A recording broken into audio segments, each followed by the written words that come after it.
In California, twin siblings David and Jennifer spend their days very differently. Jennifer is a popular girl and goes on dates with any boy she wants. Meanwhile, David is rather shy and stares at his crush from afar while only imagining talking to her. He likes spending his evenings at home watching a black and white sitcom from the 50s called Pleasantville, to the point where he can recite every line of dialogue from memory. Sometimes he overhears his divorced mother arguing with his dad about custody, but David just turns up the TV volume instead of offering support. In the evening after their mother is gone, Jennifer wants to watch a concert with her incoming date and David wants to watch the Pleasantville Marathon. The twins fight over the remote control, which falls to the floor and breaks. Suddenly the doorbell rings and Jennifer answers it, only to find a repairman who claims to have come for the broken TV. Jennifer lets him in while wondering how he knew if nobody called him and noticing his old-timey van. As lightning starts outside, the repairman pulls out a strange-looking remote to give to David, saying this one has a little more oomph. On his way out, the repairman comments on Jennifer's date, not explaining how he knew that either. Afterward, David turns on the television using the strange remote.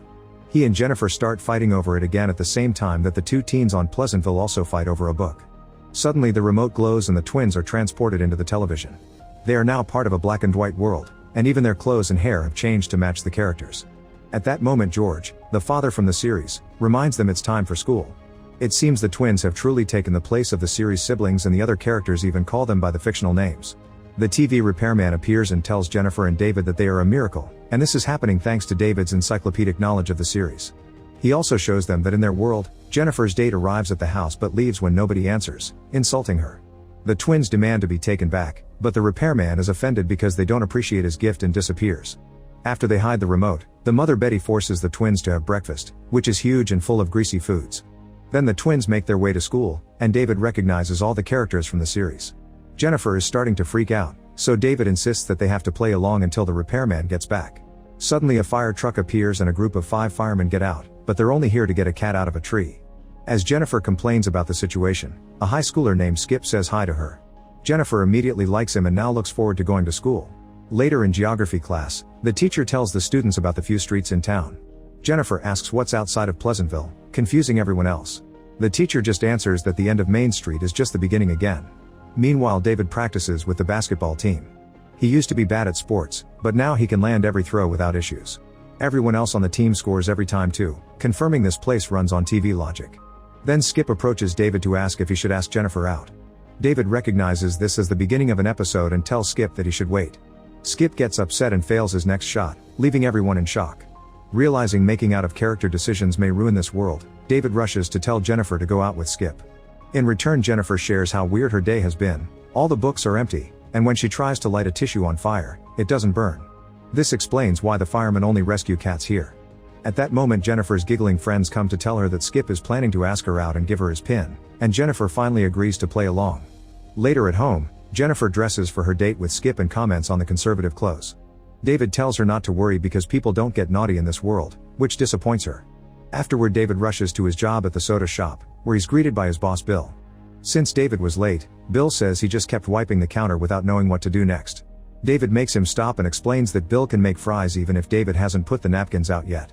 In the evening, the soda shop fills with teenagers, including Skip and Jennifer on their date. Skip wants to take things slowly and is nervous about holding hands, which bores Jennifer so much that she goes to the bathroom for a break. To her surprise, there aren't any toilets. Her friends soon appear and show excitement over Jennifer possibly ending up in Lover's Lane with Skip. Now that she knows about that place, Jennifer goes back to the table and tells Skip to take her there. The couple leaves in Skip's car and David immediately guesses his sister's naughty intentions, so he tries to stop them to no avail. At Lover's Lane, Jennifer hits on a very nervous Skip and convinces him to do the dirty. Skip is very confused because his body never behaved like that before, so Jennifer has to explain it's normal and finally manages to give him his first time. Meanwhile, Bill shows up at David's home to tell him that he closed up the shop all by himself, which he never did before. Bill starts sharing how proud he is of being spontaneous for a change, but he freezes when Betty passes by and says hi. It's clear they're both attracted to each other. Later, Skip drops Jennifer at her house and David worries about how changed he looks. As he leaves, Skip is shocked to see a rose in the garden is actually red. The next day, David looks for the repairman on the television but finds nothing except for the Weather Channel, which always reports good weather. Later during basketball practice, David sees Skip telling his teammates the things he did with Jennifer. Then when they throw the ball, everyone misses. Worried, David goes to Jennifer and tells her that she's messing with this universe. However, Jennifer points out the locals weren't truly happy before.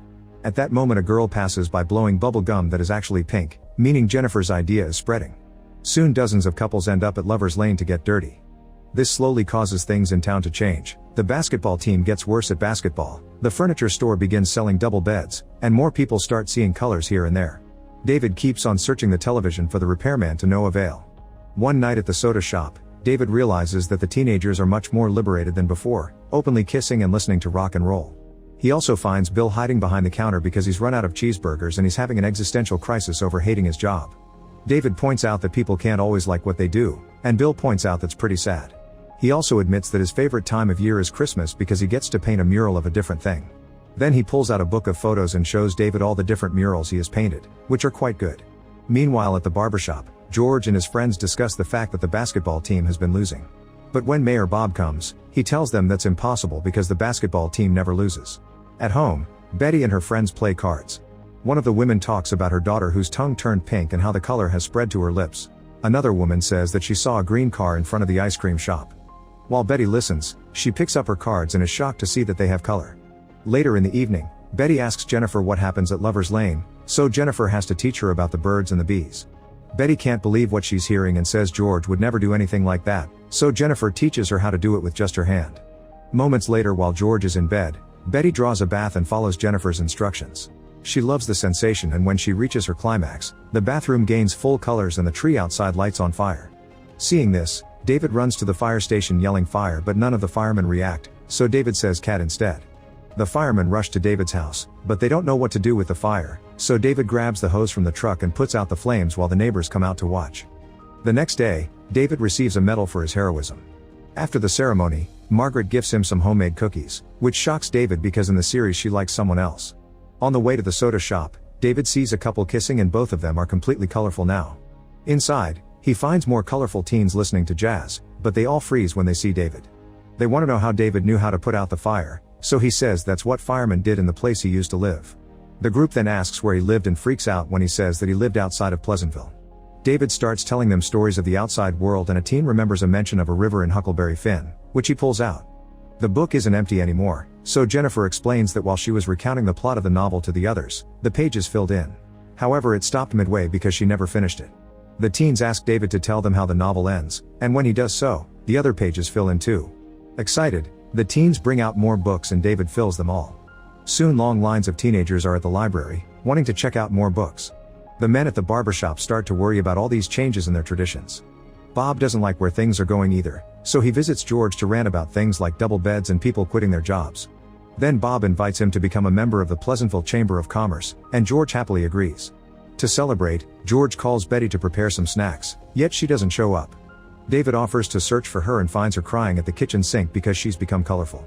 She's afraid of being judged by her husband, so David grabs her makeup and helps her look gray again. Now she can go out since George never stopped calling her name instead of actually standing up. The next day at the soda shop, David gives Bill a book about famous paintings. The sight of such beauty truly shakes Bill up and he says he'll never be able to paint like that because he can't see colors. Moments later, David asks Margaret out, and she agrees. Jumping in excitement, David returns home and is shocked to see the repairman on the TV. The repairman is considering sending the twins back because they're changing too much, but David just turns the TV off. Then David checks on Jennifer and is surprised to find her reading D.H. Lawrence. She doesn't understand why she hasn't gained color, so David suggests that perhaps it's not just doing the naughty that triggers it. Sometime later, David and Margaret drive to Lover's Lane for their date. Almost everything in this area is colorful, and most couples are reading to each other while also getting their colors. David shares some stories from outside Pleasantville and Margaret feeds him fruits she's picked, even going to a tree to grab a fresh apple. Meanwhile, Betty is walking through town and notices a large painting on the window of the soda shop.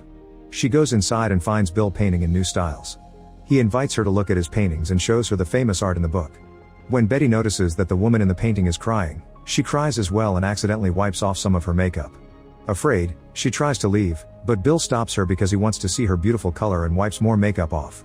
At home, Jennifer is still reading when she realizes she's chilly, so she puts on a sweater. She also realizes she's having trouble with the words and puts on her glasses. It's as if she was slowly transforming into a local. At that moment, Skip throws pebbles at Jennifer's window and reminds her of their naughty date, but Jennifer says she's busy studying and dismisses him. Minutes later, thunder appears for the first time in this town. George arrives home and calls for Betty, but she isn't around and didn't leave dinner ready for him. At the soda shop, Bill is painting Betty. When she gets up to observe the thunderstorm, she sees Bill's work and is surprised by the result. At Lover's Lane, it begins to rain very hard and everyone gets scared, so they run to a gazebo for shelter. David teaches them that rain isn't dangerous and walks out, laughing at the experience. At the same time, George also walks out in the rain, upset because his routine has been ruined. Not knowing what else to do, he goes to the bowling alley, where Bob and the other guys are horrified to hear his story. One of the guys shows a burn from an iron on the back of his shirt, explaining his wife has been distracted too. All the men hate losing control of their wives and agree to team up to fight against the changes in town. At the soda shop, Bill and Betty kiss. The next morning, the first rainbow ever appears over Pleasantville. Bill and Betty wake up and discover they're fully colorful, so is the soda shop. At home, Jennifer has also gained color. Margaret wakes up at Lover's Lane and is colorful too, but sadly David is still in black and white. Soon a town meeting is announced to discuss the changes. George tries to bring Betty to the meeting, but she refuses.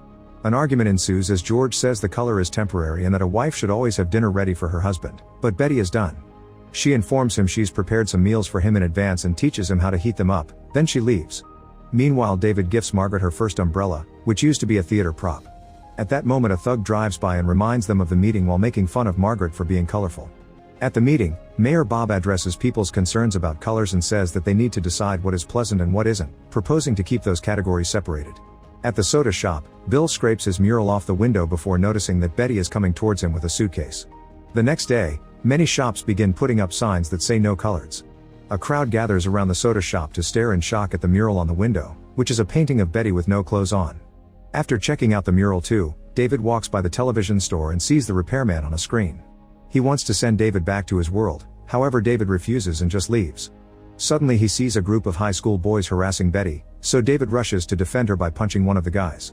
Terrified because they never saw violence before, the boys run away while David discovers he's finally gained color. Betty hugs him to congratulate him. Back at the mural, the crowd is shouting angrily and a man throws a rock through the window, breaking it. The crowd cheers and the need for violence spreads, so more people start attacking the shop. At first it's just the front, but soon they go inside and start destroying all the furniture, supplies, and other paintings.